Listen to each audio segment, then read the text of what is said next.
Have you ever found yourself in a state of complete bewilderment, looking at someone you know to be intelligent, like a brilliant doctor, a sharp lawyer, a skilled engineer, and you find out they believe something that strikes you as utterly irrational?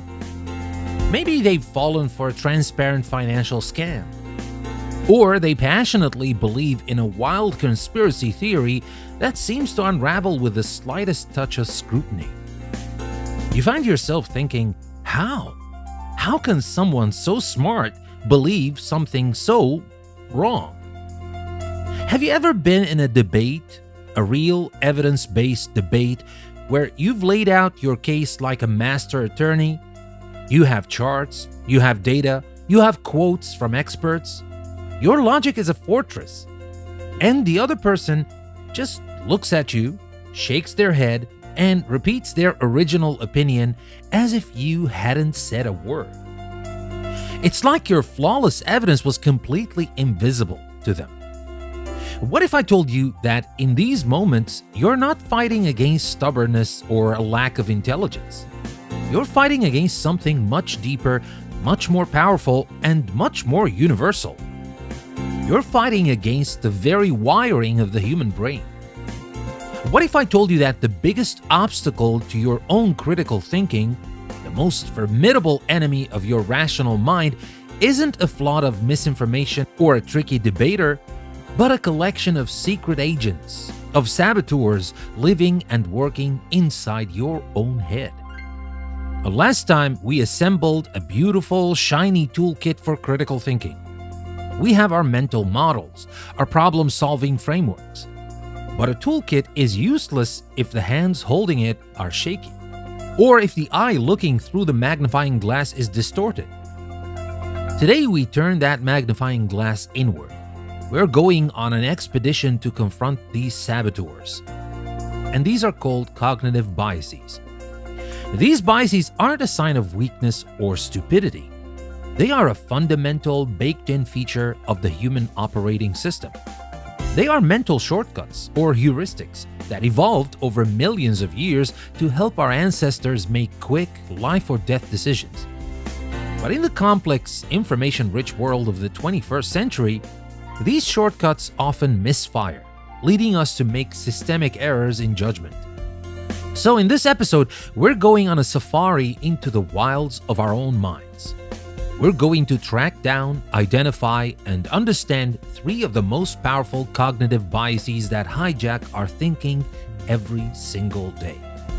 We'll meet the mother of all biases, confirmation bias.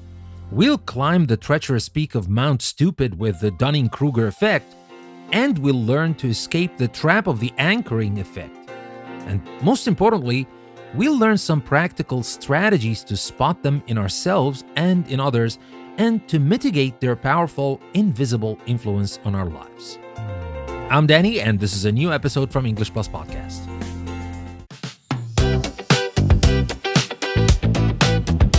If cognitive biases were a crime syndicate, then our first suspect would be the boss, the godfather, the one that all the others report to. This is confirmation bias. And it is arguably the most pervasive and powerful thinking error we humans make. Confirmation bias is the natural tendency to search for, interpret, favor, and recall information in a way that confirms or supports your pre-existing beliefs. It is the little voice in your head that whispers, "You're right.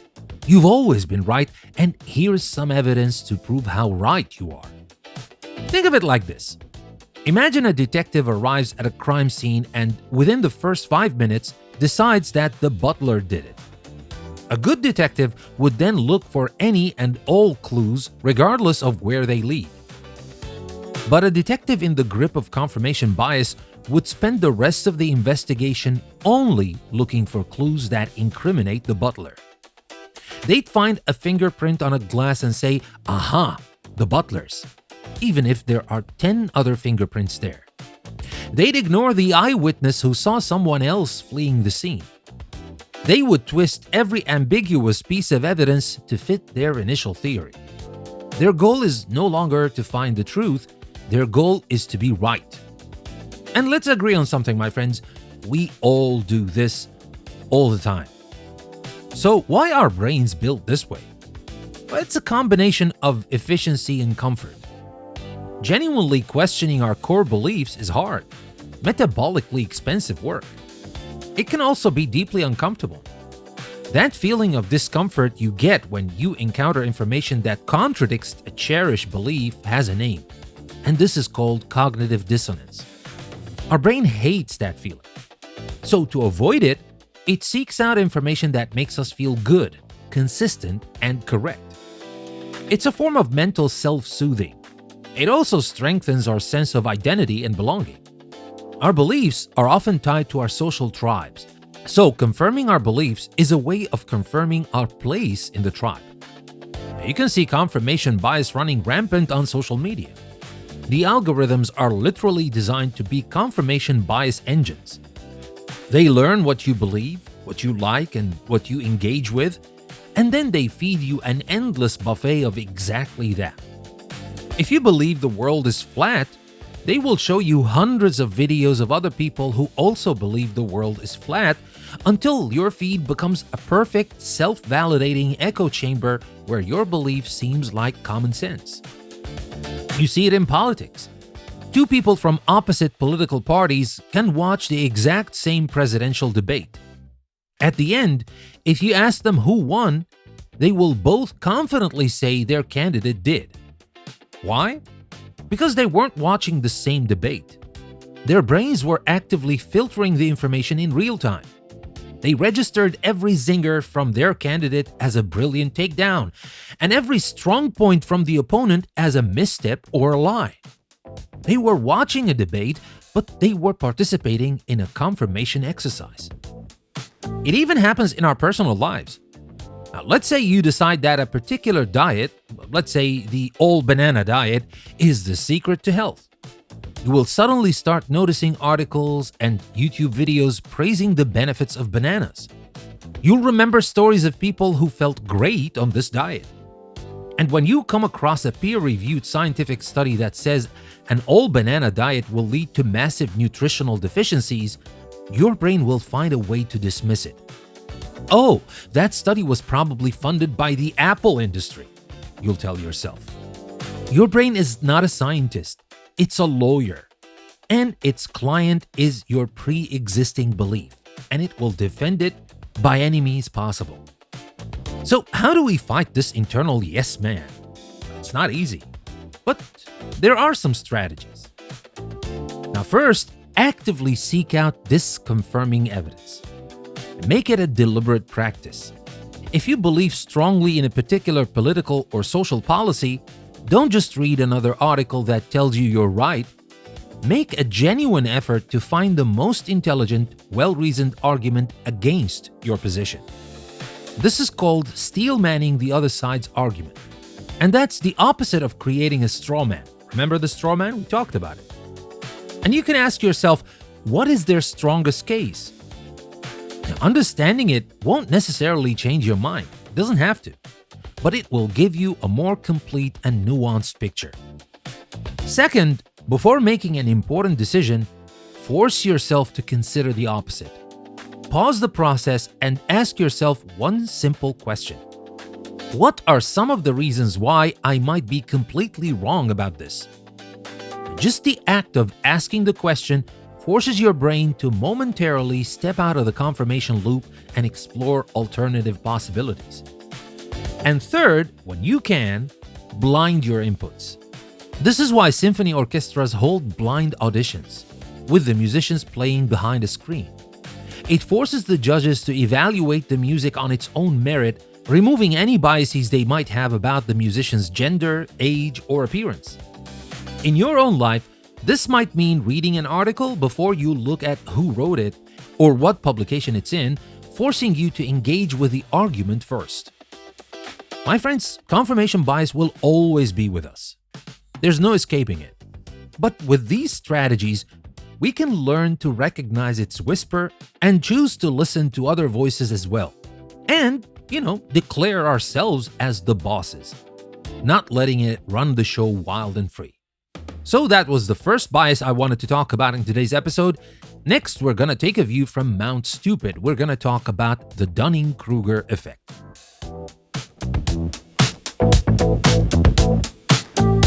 Our next bias is one of the most fascinating, frustrating, and, if we're being honest, one of the funniest. It's the bias that single-handedly explains a good chunk of the internet comment section. It's called the Dunning-Kruger effect.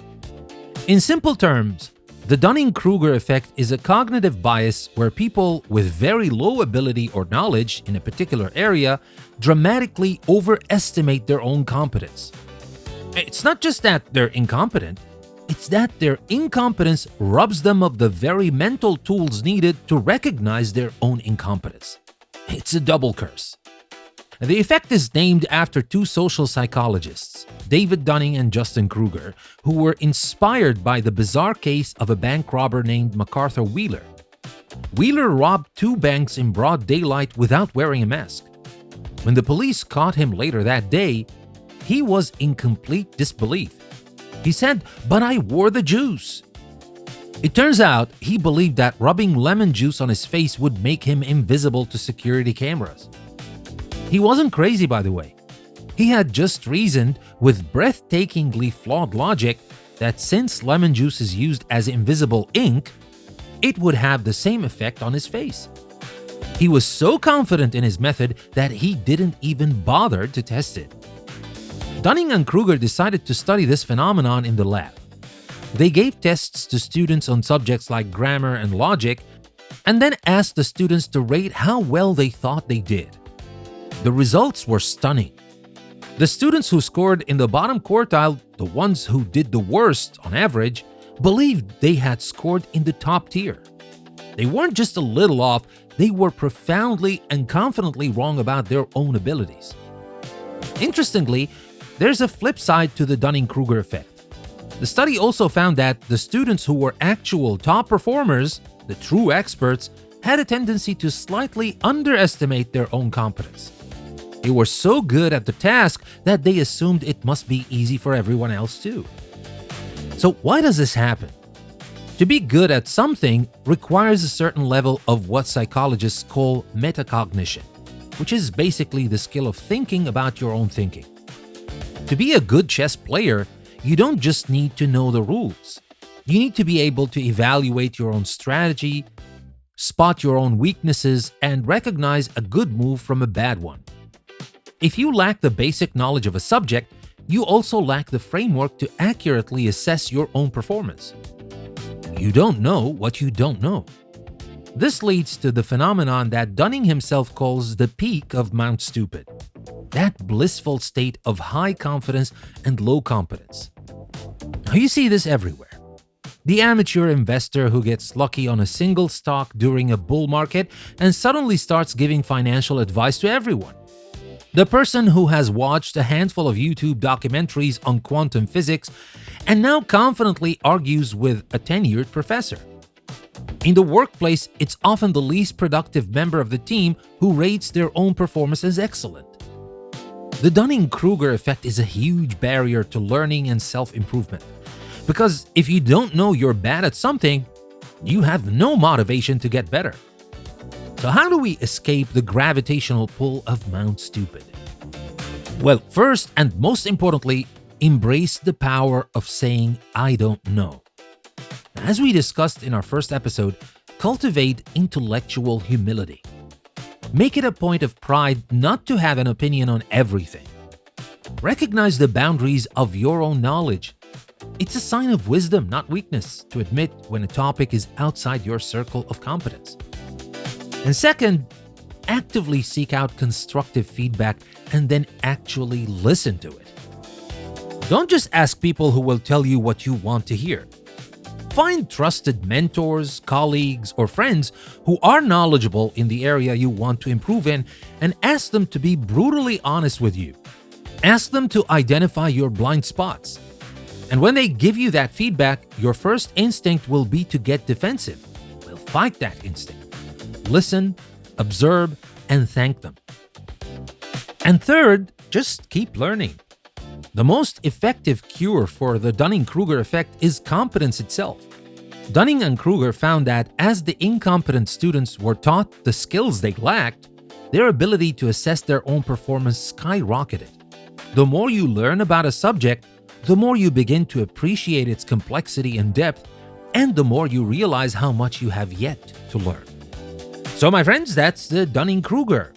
And next, we're going to talk about the tyranny of the first impression. We're going to talk about the anchoring effect.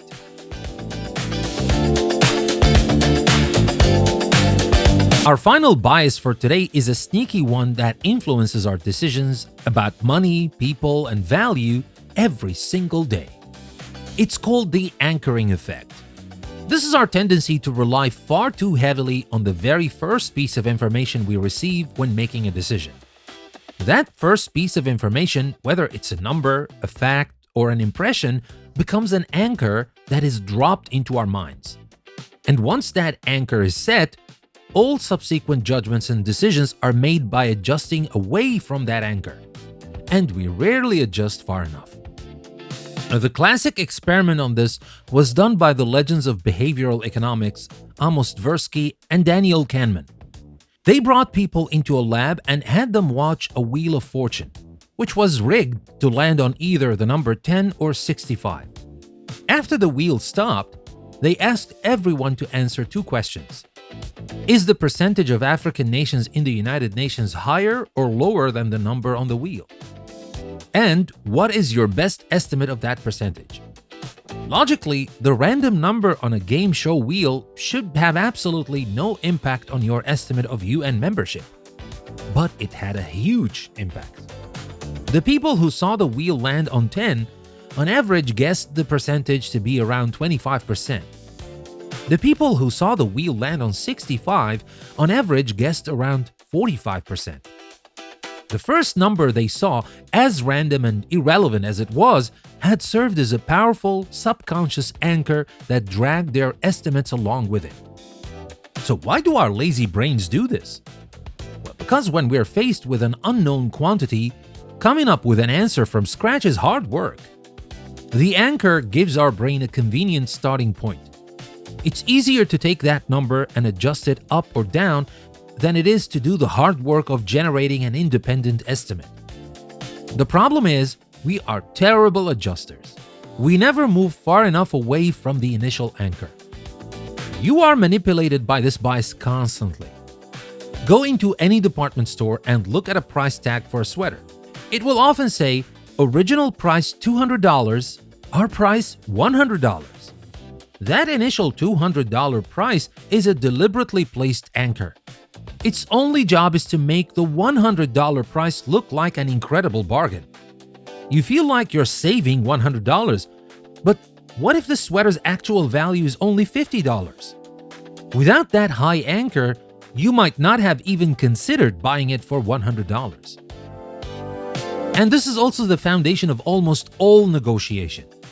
The first person to name a number in a salary negotiation or a business deal sets the anchor for the entire conversation. If you're selling a used car and your starting price is $10,000, the conversation will revolve around that number. If your starting price is $12,000, you'll likely end up with a higher final price because you set a higher anchor. So how do you pull up the anchor? Well, first, the most important step is simply awareness.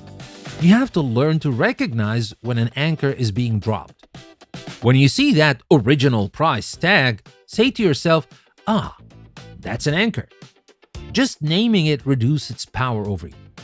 Second, before entering a situation where you know an anchor will be used, like buying a car or a house, generate your own anchor. Do your research beforehand. Figure out what a fair price is based on independent data. This gives your brain its own, more reliable anchor to cling to, so you won't be as swayed by the seller's initial offer. And third, if the situation allows, drop your own anchor first.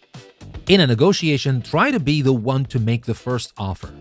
By doing so, you can frame the conversation around the number that is most advantageous to you. And so, my friends, there we have them. 3 saboteurs from within: confirmation bias, our internal yes man that constantly tells us we're right, the Dunning-Kruger effect, the blind spot of incompetence that perches us on Mount Stupid, and the anchoring effect, the trap of the first number that skews our perception of value. These biases aren't a personal failing. They aren't a sign of low intelligence.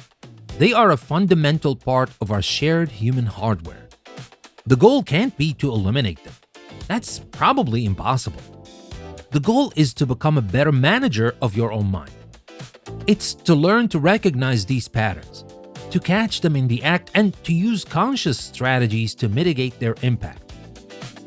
True critical thinking isn't just about evaluating the flaws in the world outside. It's about having the humility and the courage to evaluate the flawed lens through which you see that world. So, we've now explored the enemy within, the glitches and bugs in our own biological software, but we are now living at the dawn of a new kind of intelligence. An intelligence that isn't burdened by millions of years of evolutionary baggage. I'm talking, of course, about artificial intelligence. Is AI the ultimate rational partner that can help us overcome our biases and see the world with perfect clarity? Or is it a new kind of threat that will make our critical thinking muscles atrophy and introduce a whole new set of complex, invisible biases we can't even begin to comprehend yet? In our final episode of this mini-series, our theme for this week, critical thinking, we're going to tackle one of the biggest and most urgent questions of our time. Critical thinking in the age of AI. Is it our partner? Or is it our adversary? And with that, my friends, we come to the end of our episode for today. Thank you very much for listening. Subscribe to English Plus Podcasts on Apple Podcasts or on Patreon to support me and support the show. You can find the links in the description of the episode. And remember, as always, never stop learning with English Plus Podcast. I'll see you again next time.